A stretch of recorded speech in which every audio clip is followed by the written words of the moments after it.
Good day, good people, and welcome to Real Chicks Rock Presents Real Discussions. I'm your host, Michelle Dawes-Burt, and as always, I'm super excited to be with you here on a beautiful Sunday afternoon. It is absolutely gorgeous here in Atlanta today. Friday, not so much. It was rainy, it was cold, we had to pull out the coats again. But today, God saw a favor. It feels like springtime here in Atlanta, so we're super excited today. Listen, I want to welcome all of the new listeners, and thanks for all the existing supporters. Let me just give you a little bit of background about what Real Chicks Rock is all about. It's all about creatively collaborating to connect and raise awareness regarding issues that impact women. And we do it by way of community service engagement, public speaking, mentoring, workshops, and the arts. We've been fortunate to be doing this podcast since April of 2016.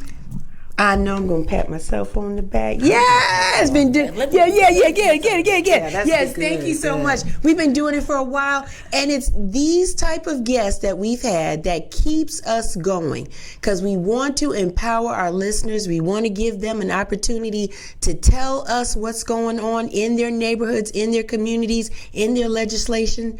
It's an opportunity today, and I'm super excited. I'm super excited for my guest today. Today, my guest is Teresa Thomas-Smith, Mayor Teresa Thomas-Smith. How are you? I am extraordinary, friend. How are you? I am good. Welcome here. Thank you. Welcome. Today's topic is we got things to do for Palmetto, Georgia. Yes, we do. Don't we? Yes, we do. Yeah, we got a lot. We're going to get to it. So Mayor, tell us a little bit about yourself. Where are you from? I am from Southwest Atlanta. That's right. I knew that. I just love when people say that, because I am from Adamsville. Ooh, yeah, that's really Southwest. That's real Southwest really. Absolutely, yes. Yes. So that's my home. That's where I was. My grandmother said you raise cattle, not children. So that's where I was reared. Yes. And that's it. Yeah. How was it growing up in that neighborhood? Exciting, fun? Oh my God.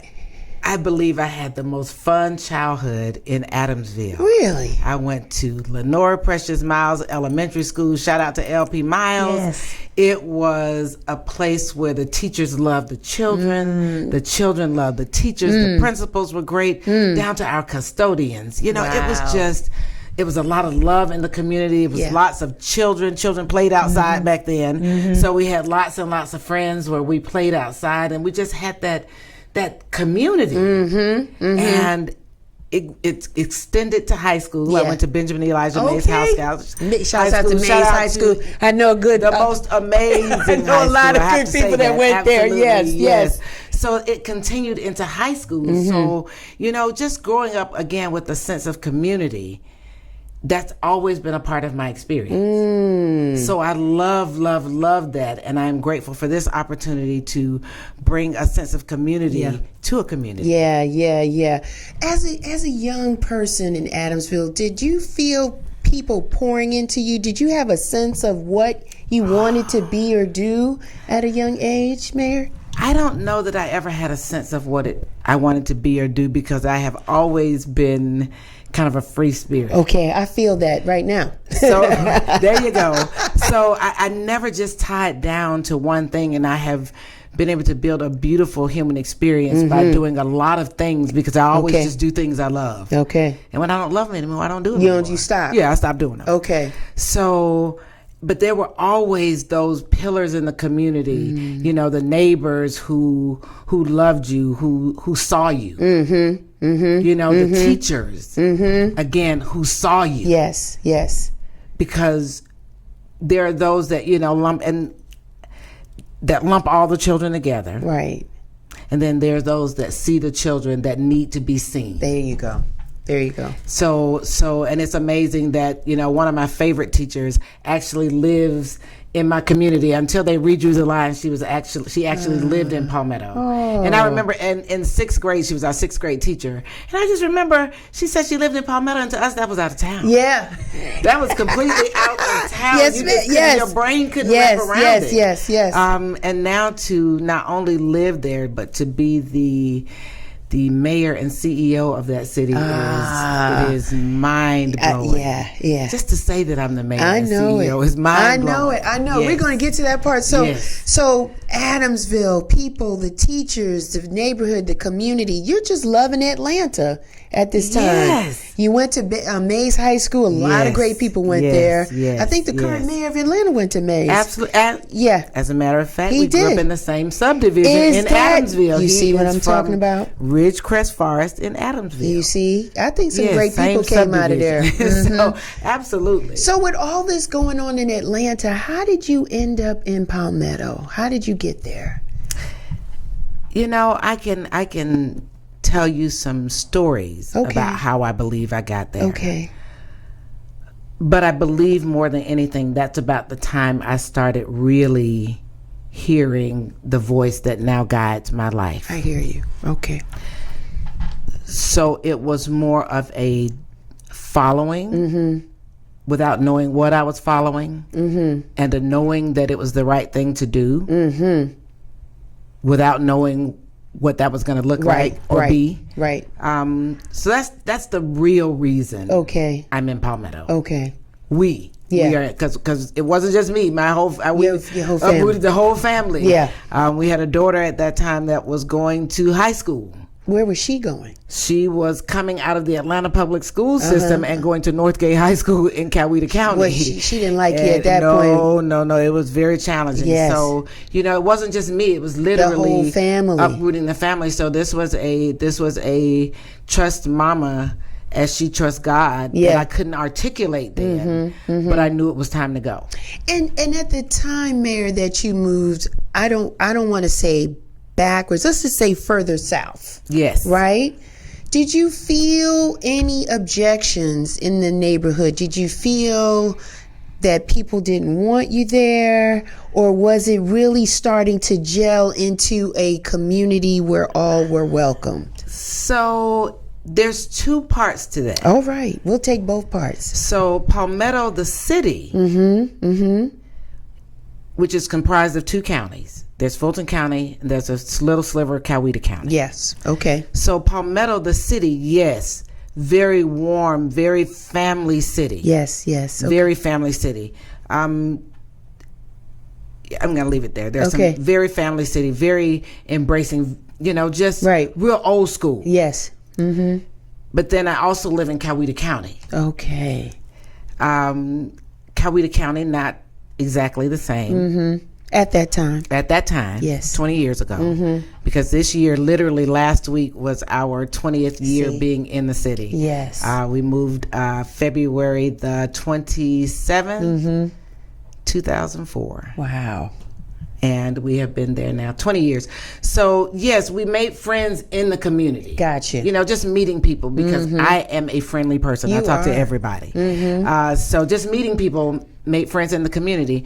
But again, on the Coweta County side, it was not the same experience. To the point where when we moved, I worked for an organization that was led by a self-proclaimed Dixiecrat. Oh, Dixiecrat. Okay. All right. Please explain. That is a person who tends to vote Democratic with the Democratic Party. But still has a Dixie mentality at their core. And he was self-proclaimed. Wow. So when I told him where I was moving, his response was, "Why would you move there? You know they don't want you." Wow. Well, at that point, it was too late. We had already signed the papers. So there was no going back. There was nothing. Guess who's coming to dinner? It's like, right. It was like, okay, here we go. Yeah. And there were some times that we were never, can't say never.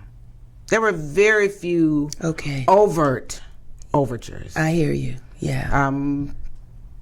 But I mean, this is the South. Yeah. So you kind of bake that in, especially when you're from here. It's kind of baked into the experience. So you don't get caught up on that.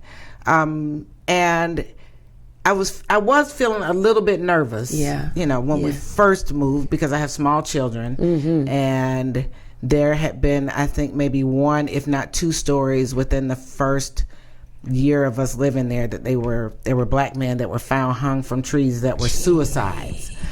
So, that doesn't make you feel very comfortable. No. Again, on that side. Right. And my community, which is a very nice community, is in both Fulton and Coweta County. So it wasn't in the community again. It was when you travel outside of the city of Palmetto, and now you're in the county. This is in the 2000s. This is 1960 something. This is 2000s. Yeah. That people were found hanging from a tree. Yes. All right. So, and it was one experience where my car overheated. Okay. I'd run down to Noonan and pick up whatever I was going to get, and my car overheated. And it overheated as soon as I got on the freeway, so it wasn't even close enough where I could back up and get off. But when I pulled over, another car pulled over because I got the hood up and steam is everywhere, and another car pulls over. And it's an older white gentleman. He gets out, and he comes over, and he was like, "Baby, you got something to take the top off with?"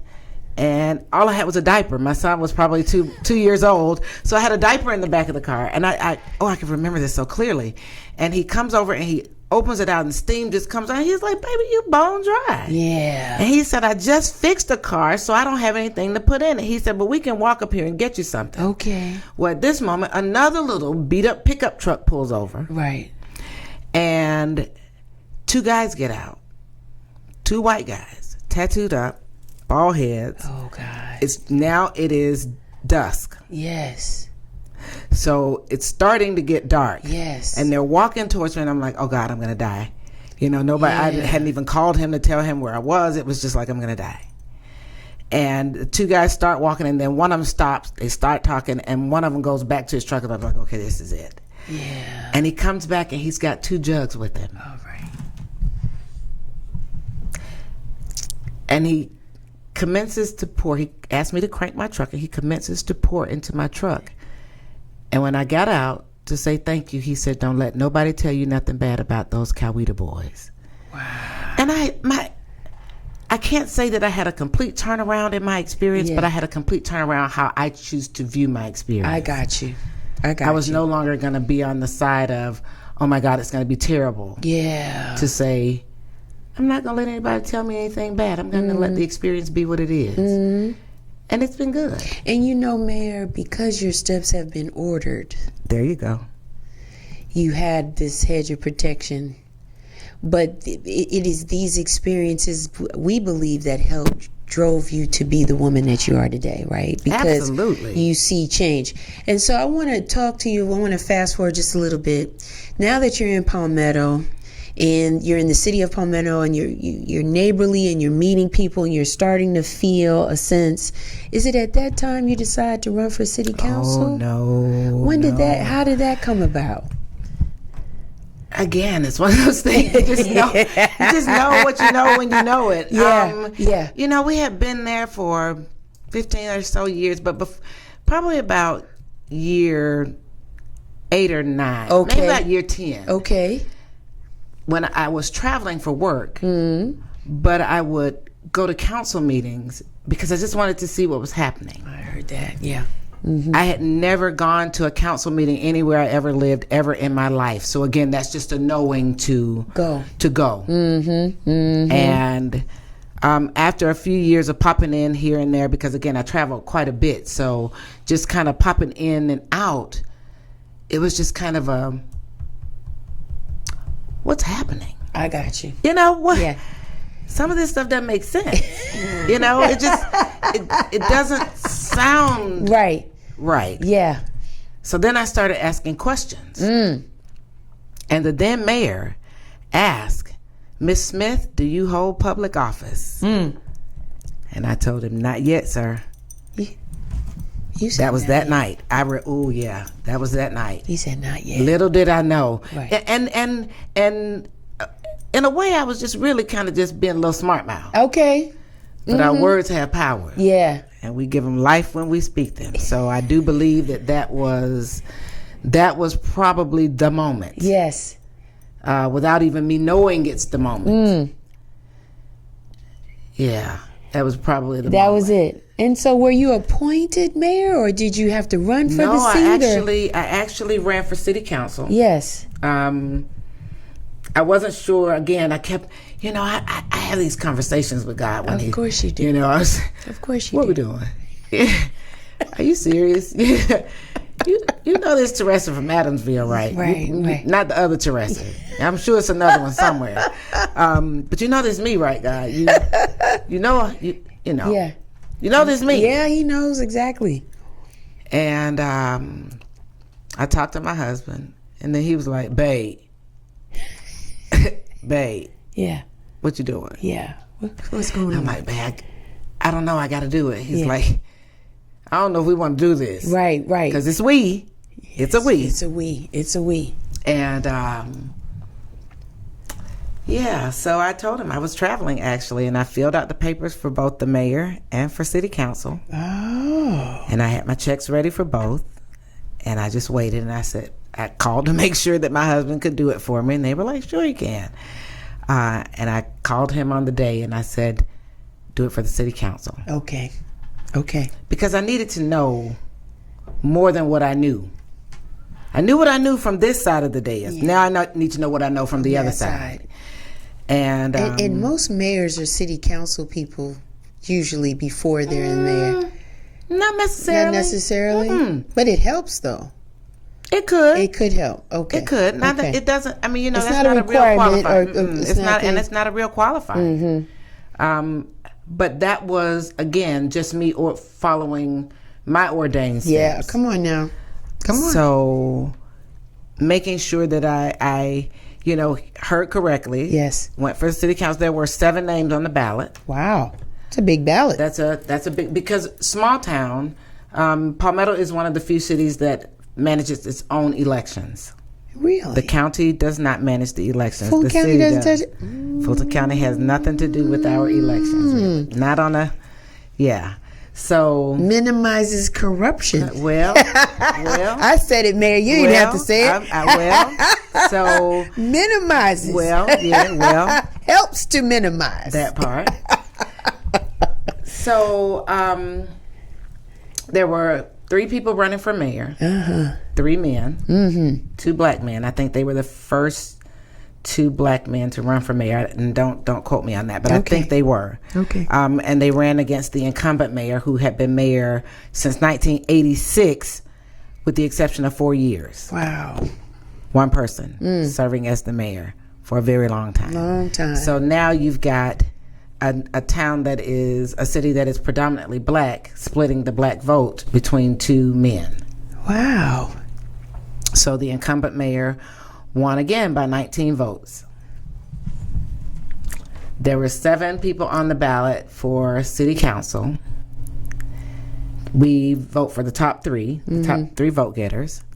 And there were 9 votes that separated me from the incumbent of 8 years, I think. Wow.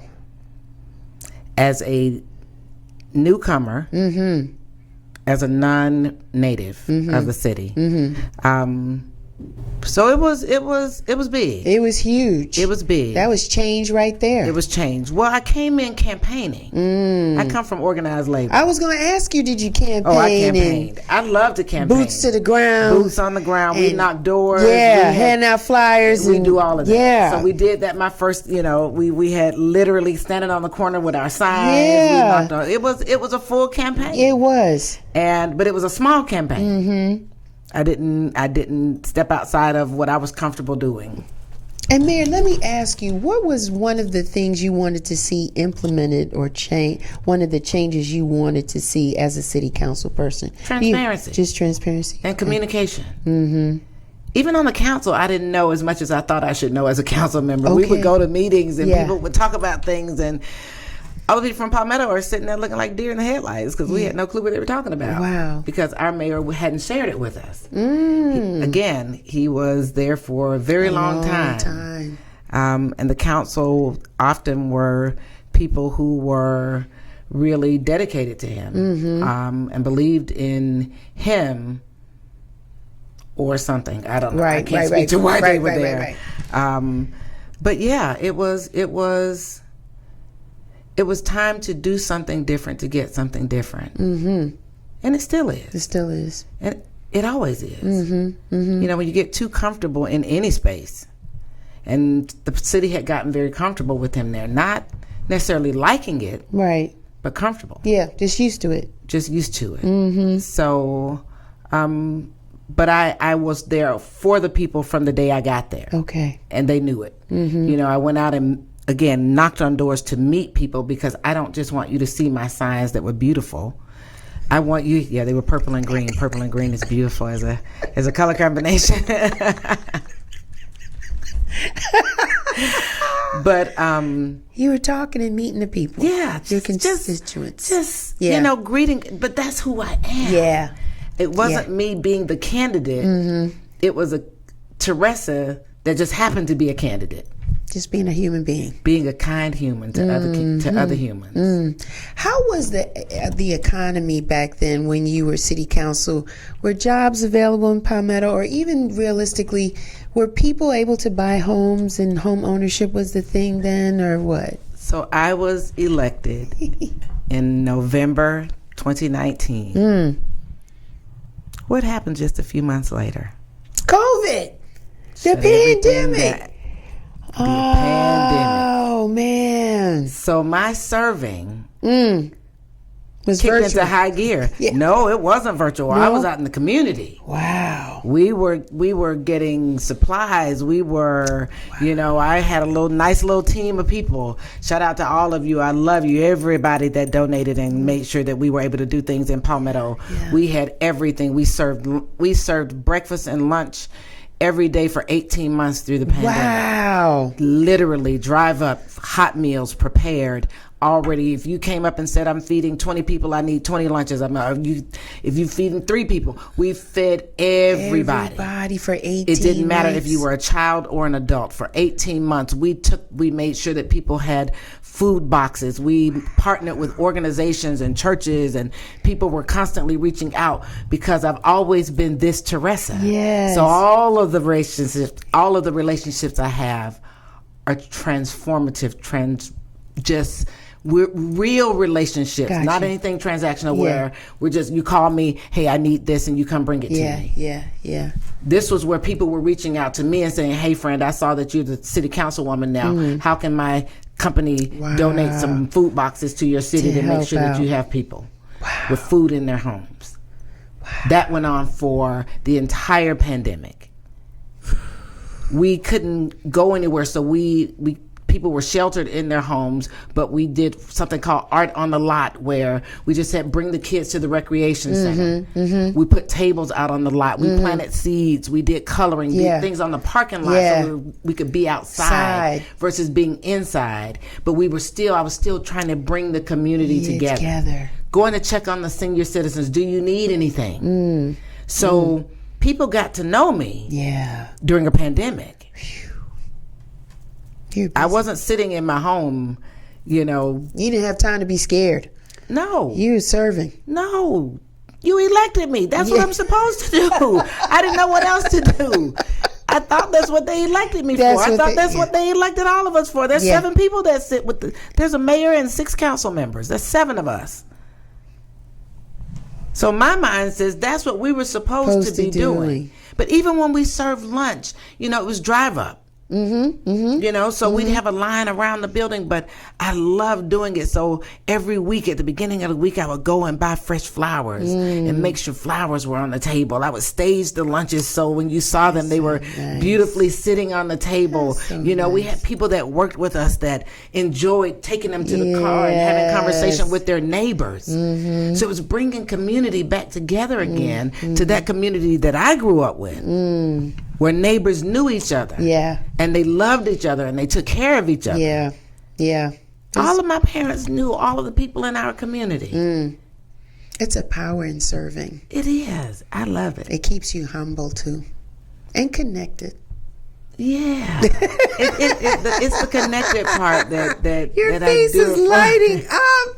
Mayor, your face is lit up. You are so excited to serve. Just a genuine heart. I will tell you every day. I try not to cry. They call me the crying mayor because I do. I cry. I tell them it's love and gratitude just pours out of my eyes. That's what it is. But every day when I wake up and I get my consciousness back. Yes. I'm here. I'm here again. I look around, check. Make sure he's next. Okay, right. I'm here again. And all I can say is, God, thank you for choosing me again. Wow. So because you chose me again, I got to go to work again. Just because you chose me. Because I made some commitments and I said I would do some things. And it was a long time ago. And then I got good with it, so I started writing it. What I'm going to do. Yeah. I'm doing this. I did this. I'm doing this. I'm doing this. And now I'm doing this. So, yeah, I'm doing this. Being on the city council, Mayor, was that a full-time responsibility or you still had a job as well? No, I still had a job. So, interestingly enough, I started my own business. My job that I loved, laid me off in 2017. Oh. No, God had been preparing me for it. Okay. And kind of nudging me. And I was like, this job is good.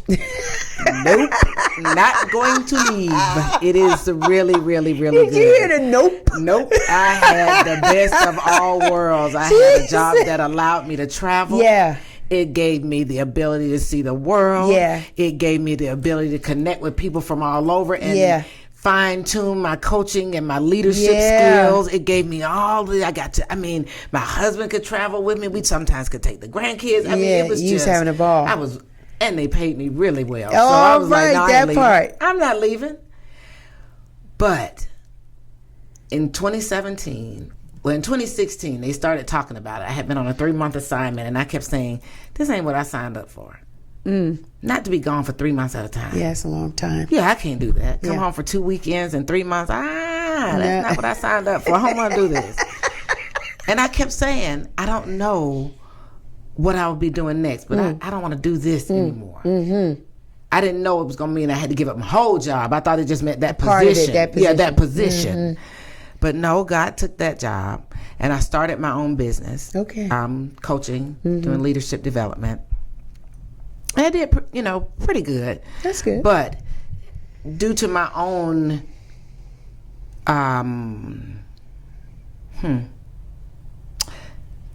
limiting beliefs. You got in your own way? I translated that. You said it really nice, but you got in your own way.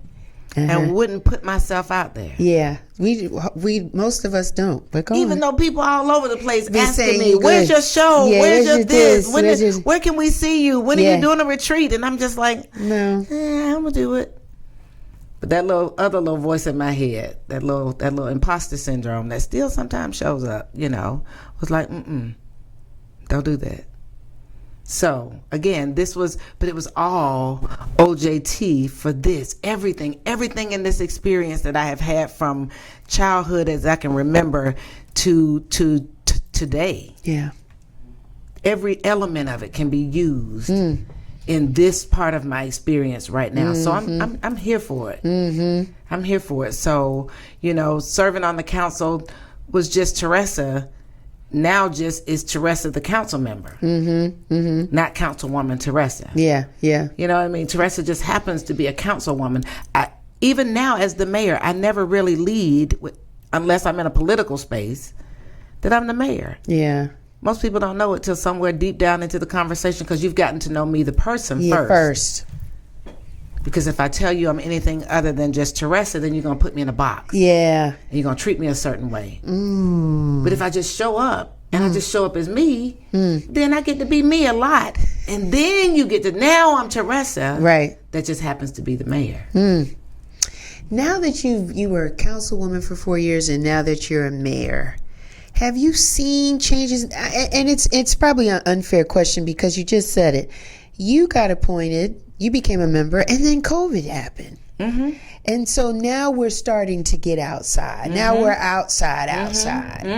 Are you sensing more of the neighborhoods or the community or the city thriving more, or people wanting to live in Palmetto? I really want to get a sense of the economic landscape because everybody loves Atlanta.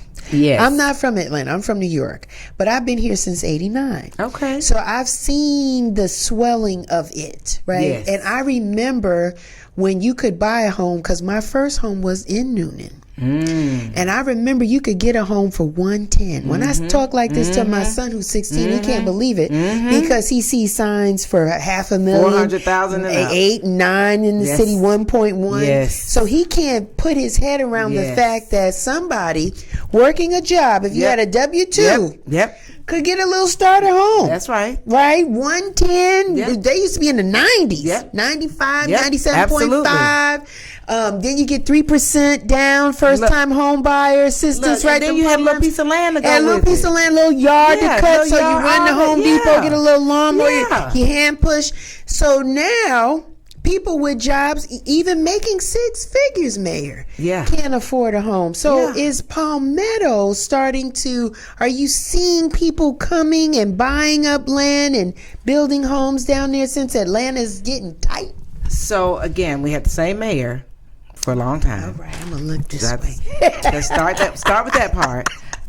There were some decisions that were made to grow Palmetto in some ways that are, and it wasn't just the mayor. You know, you have all these studies done, and people come in and tell you how they think your land should be used. So, and and the count that goes before planning and zoning, and council votes on it, all kinds of things. So there was a lot of people involved in it. So Palmetto has a lot of warehouses right now. A lot of, Microsoft is building a data center in Palmetto. I didn't know that. Yes, huge data center. The United States Postal Service has put a ginormous warehouse facility in Palmetto, a processing facility in Palmetto. And there's some other entities that have moved down. So we've got that part of the city, and fortunately that's on the north side of the city.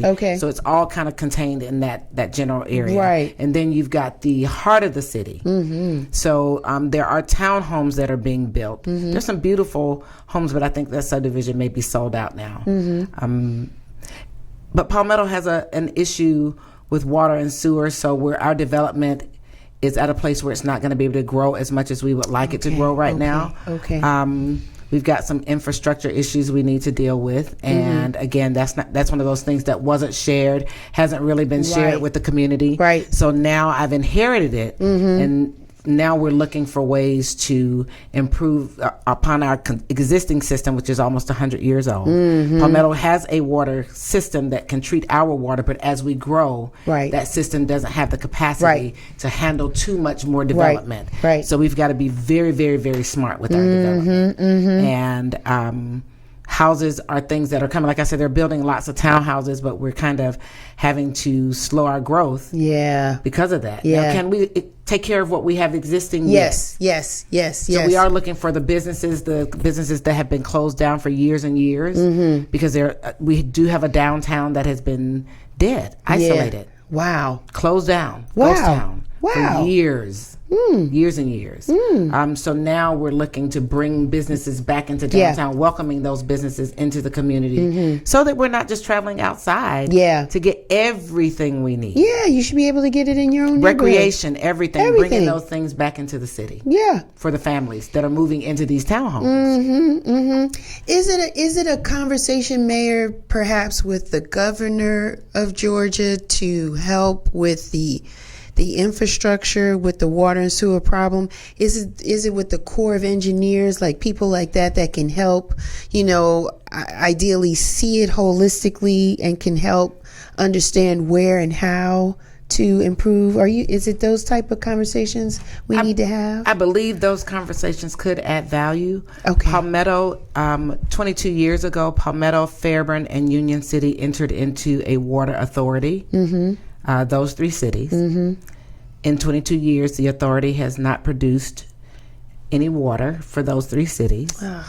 So each city is still responsible for getting its own water. Union City gets all of its water from the city of Atlanta. Fairburn gets its water from the city of Atlanta. And the industrial clients on the north side of Palmetto get their water from city of Atlanta. So I am new to the authority. I understand. So I'm learning my way around it. Yeah. And that is one of those things I would be encouraged to ask. Yeah. We've actually got a meeting on Tuesday. Look at that. So that's one of those meetings because there's a lot of engineers and a lot of consultants and a lot of money has been spent, but no water has been produced yet. And again, each city is left to fend for themselves how you make up for that shortage in your city. Whether whether for us it's what our plant can't produce. Right. So we do purchase some water from Coweta County. So again, we're left supplementing, even though we're in this water authority together that should have made us self-sufficient. Exactly. And able to, do our own thing by now in 22 years, I would think. Yeah, and let's keep it a buck. Like Georgia, there's Atlanta and there's Georgia. Yeah. Atlanta's dead in the middle of Georgia. There's no water. Absolutely. We're grateful for the rain because that helps. Yeah. But when our weatherman is telling us, there's times and seasons we can't water our lawn if we don't have the water, if the rain doesn't come. So we are, geographically where we're situated can be a desert. We've been blessed that when it rains, we do get the rainy seasons and that helps tremendously. But if we get a super hot summer, and the Chattahoochee starts to dry, we all feel that. So that's one of those things that when we start talking about sustainability and conservation, those are the things that we're talking about, that we're making sure that when we develop and when we redevelop, that we're bringing those conversations to the table as well. It's important that builders come in. Again, what happened before me, no control over that. We can. But as builders and developers want to come in the city, my question is, how do you add value to this experience? Exactly. How do you put back into the community? Exactly. Stop just taking. Because you'll come and you'll make your development and you'll leave. You'll sell it and you're gone. Listen, that ran me out of Fairburn. Yeah. I used to live in Fairburn. Oh, wow. I moved out in December of 2019, because of all of the industrial warehouses that have been built up on the beautiful South Fulton Parkway. And the trees are gone, and there's these big, and when I saw them build a warehouse across the street from the elementary, junior high school, and high school that we were zoned for, I said, I think, that's crazy. It's time to go. But you know how that happens, because we are not going to, and I can't say we now because I'm not really allowed to go. Tell us, because Mayor.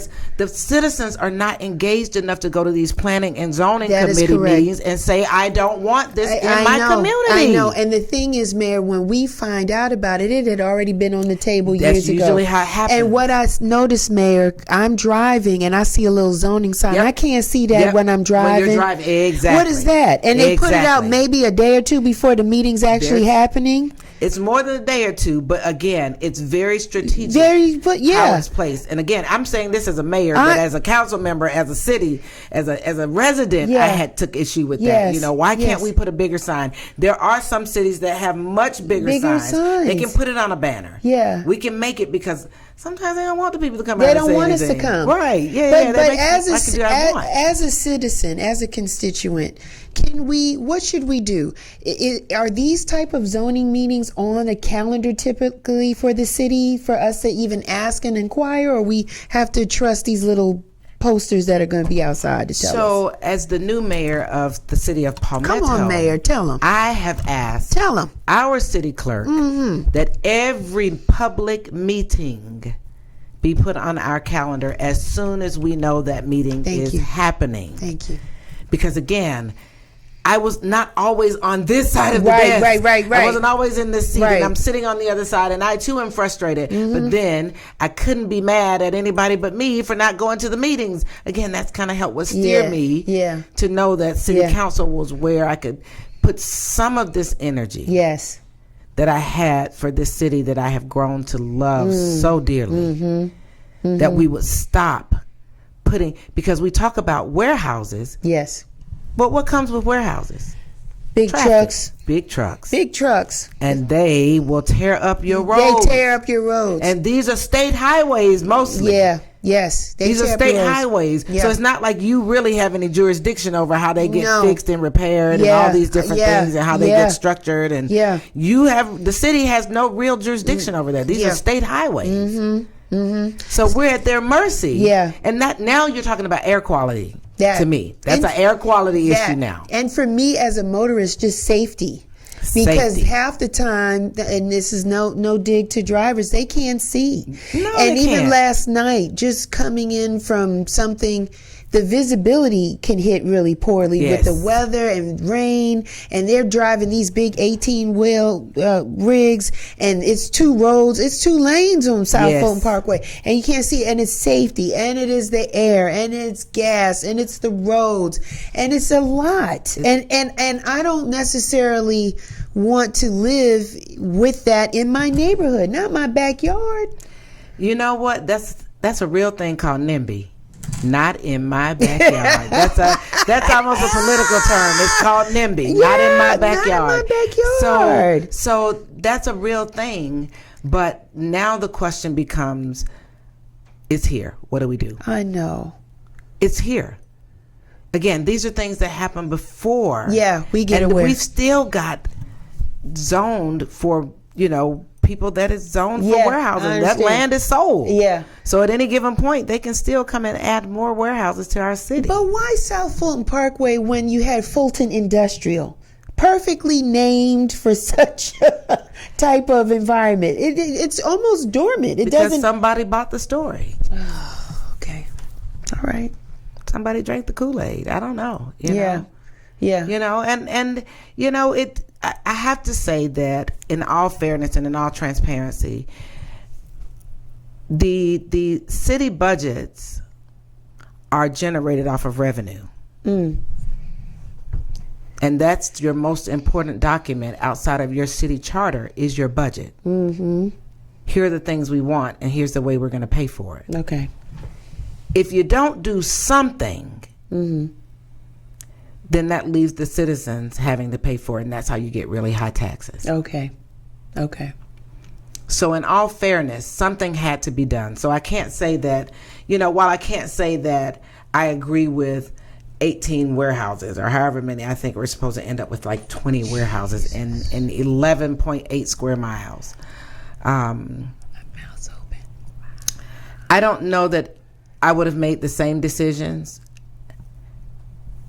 because you don't know what you don't know. Right. And that I wasn't the leader, and I don't know what else was happening. And, I do know that our neighbors to the north of us, both Union City and Fairburn, began building warehouses before we did. Yes. And we saw that after they started building warehouses, their downtowns started looking nicer, and things started to look better. Okay. So that is a real thing. Okay. Because it is a lot of revenue. It is. It is a lot of revenue. So, and again, if your homeowners and your local businesses are your only tax base, you are not going to survive as a city. Wow. You've got to figure out ways to make revenue. So that's how you get cities sometimes with amphitheaters and other things.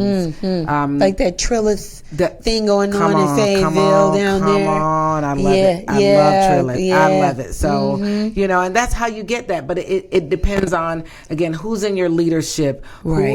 who are the people that you're having these conversations with, whether they are developers or whether they are city planners or, people who really can tell you this is what your land is, this is how you keep so much green space, and this is how you do smart development, because it has to be smart development. Right. Again, I don't know that I would have gone the full warehouse route, but when you see what your neighbors are doing, and I guess it just makes sense, perhaps. Do we see a growth in employment, because of the warehouses, or we're not really able to get that data yet? I don't know that I'm sure it exists. I have not seen any that says that we have, but I do know that there is a lot of revenue that leaves our community going back to where they live. They make the money here because we've got some. I mean, that postal facility is ginormous. Yes. There's other entities, and I don't know that I can say their names, but there are other entities, large companies, big companies down there that are in our city, and then they go home, and then all of their employees go home to their cities. And Palmetto is lacking in really a diverse selection of dining options. Yes, that's important because It's very people important. like food. Yes, I'm a foodie. I'm a foodie I too. am a foodie. I am a gluten-free, dairy-free, Woo. vegan-ish, That's why vegetarian-ish, that's why snobbish, you look all of good. that. You So, look good, thank Mayor. you, sis. Woo. But yeah, so I have to drive outside of my community to get what you need. to have a meal. We've got a handful of fast food restaurants. We've got 3 Mexican restaurants. Yeah. 3. Yeah. And 2 kind of soul food type restaurants. And that's not right. That's not right. We've got a local grocery store that some people can call a convenience store. Right. So we really are a food desert. We really are. That's another problem. We really are. Yeah. So I would love, for someone to put eyes on Palmetto and invest in a way that the residents, even starting a farmer's market. Yeah. Or an You know, Aldi or a Lidl or something.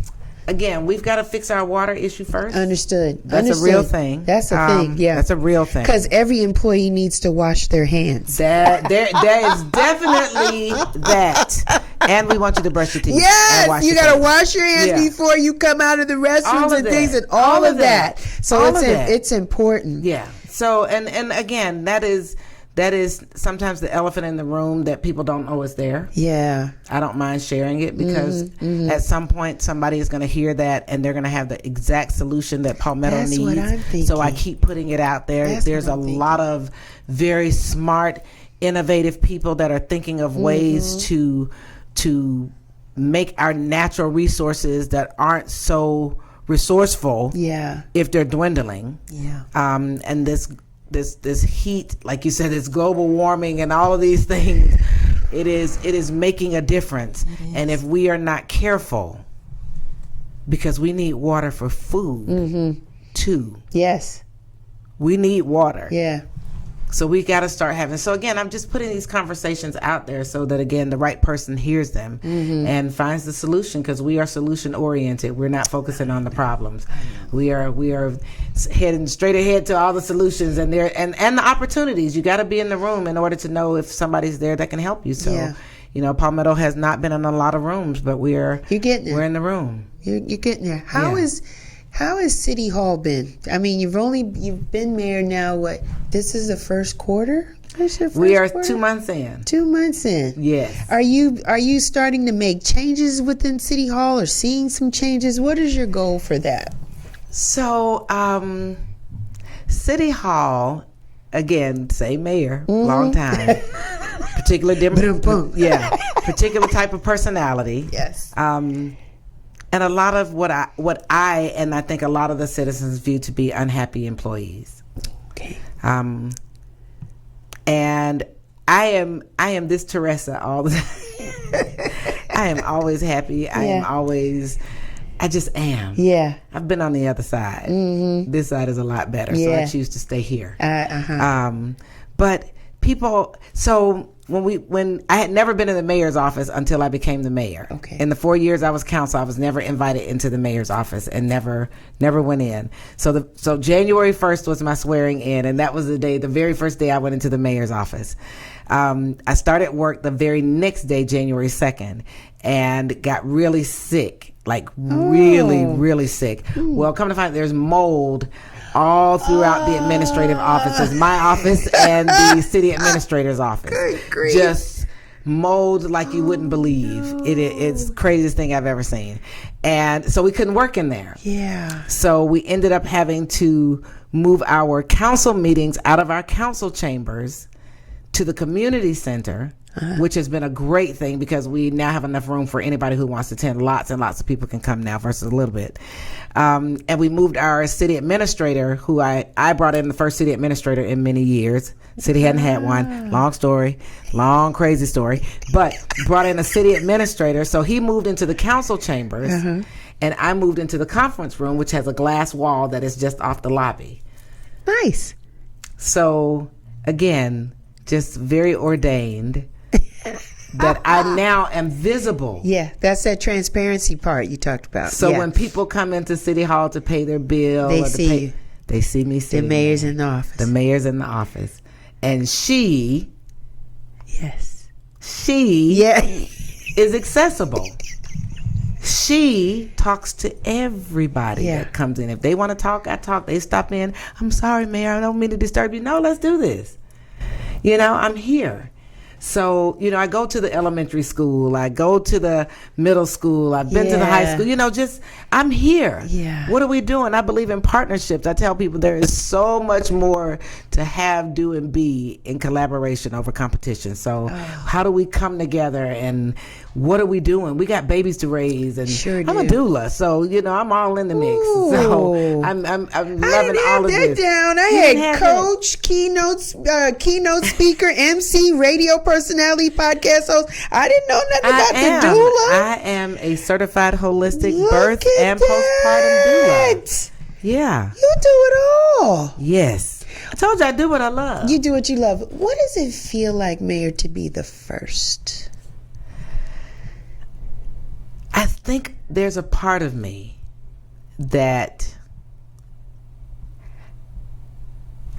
I was 28 before I learned to love myself. I heard that. I'm just going to say that. So I think those years before 28 are still trying to grapple with it. I got you. So there have been times that I have almost downplayed it. Because it's still just little old Teresa from Adamsville. Know, but you ain't little old, though. You know what I mean? It's still just little old Teresa from Adamsville. And I could go into some really heart-wrenching stories about my childhood, but there's a part of me, again, that imposter syndrome, that'll kick in and say, but this happened. Right. Remember when that happened? Yeah. Remember when you did this? Yeah. Thank you for checking out Real Chicks Rock Presents Real Discussions. Be sure to subscribe so you don't miss our next show.